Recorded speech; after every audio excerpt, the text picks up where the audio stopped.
empathy can help resolve conflicts. Well, what is conflict anyway? There's lots of ways that we could talk about what it is, but a few which seem very clear to me in my work with people. One big source of conflict is I'm talking and I want you to listen, but you don't want to listen because you want to talk and you want me to listen. And we're in a moment, a real moment of conversation where that's what's happening. And what does that mean? For me, that means both of us are actually wanting empathy in that moment. Empathy, to be heard, to be listened to, be received. That's going on for both of us simultaneously. And we don't see the possibility of giving that kind of empathic presence until we've received it. And it can be like a deadlock, you know. And very, very common. I see this in so many different conflicts that I've mediated and supported people with. And if one person can just find the willingness to start to listen, then the deadlock is broken. And it doesn't mean that the one listening is not also going to get heard. That won't be a working proposition for them to resolve their conflict. But there's a big aspect. I actually see empathy as a way of being in the world as a huge aspect of leadership, really. I don't know that leadership is a word which appeals to everyone. It's got a lot of subtexts and overtones and stuff, but something about making a stand for what's important to you, and if harmony is important to you, or if being understood is important to you, or if real communication is important to you, then there's a way in which sometimes if you don't take the lead on making that happen, then it's not going to happen. Mm-hmm. And if you're in a conversation, and this is kind of counterintuitive for some people, but if you're in a conversation where you're really wanting to be heard about something, in other words, you're wanting empathy, and the other person is really wanting to be heard about something, they're wanting empathy, and no empathy is happening, listening is not really happening, just arguing and fighting is happening, then a way of looking at it is this is a dialogue that's happening right now which is devoid of empathy. Empathy is not part of what's happening at this moment. I want there to be empathy, and what I'm thinking is I'd like it to be empathy for me. That's what I'm thinking. But maybe if I just bring empathy into this interaction, in any direction, that will at least mean that now there's some empathy happening in this interaction. Someone is having an experience of being heard. It's not me, maybe, but I can bring it in and just sort of say, okay, let's just kind of take a deep breath, kind of make sure that I'm standing firmly on the floor or sitting firmly in my chair or something. Like, here I am.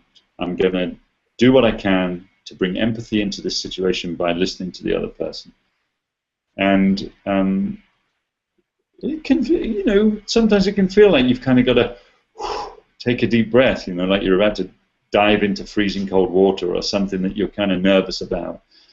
But it is possible, especially with practice, and then highly likely, once you've brought the empathy in by giving it to the other person starts to find the capacity to give it back.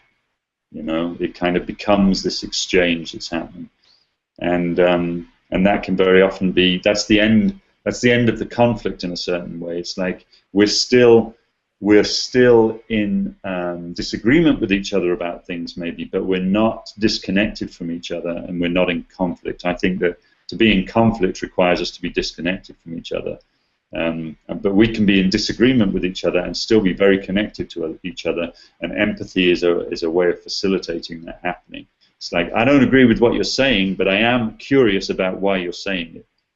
And I really want to understand so I can, you know, see if there's common ground for us here or some way that we can figure this out with each other, that kind of thing. Well, it's kind of like in the government, in terms of, you know, right now we have this conflict with the different parties, And it's like nobody. Well, it's hard for somebody to say, "Well, I'm really here to listen to you." I think Barack Obama maybe tries it to some degree, but so it's like somehow there's got to be. I'm hearing that the to bring empathy into a conflict is like you're seeing that as a leadership question, or it is about leading. That someone has to lead. That you're in this conflict, and someone has to lead to be the first to bring in empathy, and you have to kind of value it to begin with, I suppose. And Right. and then once you do get the empathy started, that maybe the other side will start empathizing with you, and you'll be starting to foster some kind of connection. Even if you're in disagreement, you're still within a connected space. Yeah, for sure. And there might also be very often when there's conflict, there are other things which are missing for often both people, like respect. You're not respecting me. Yeah, well, you're not respecting me.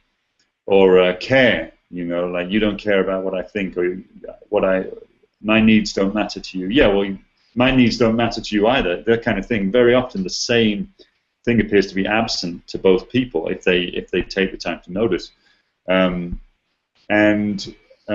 trust is another one. I don't trust that you're trying to mislead me, and the other person thinks the same thing back or something. So these things can happen. And interestingly, empathy, like really listening to another person, can convey respect. It almost is implicit that there's a sort of component of respect. You have enough respect for them to be willing to listen to them, and you have enough care about what they're saying to listen to it, and so it can convey care. And with trust, the fact that you are listening to them can actually, in some small way, perhaps tiny, but in some small way, slightly increase their trust or reduce their distrust of you.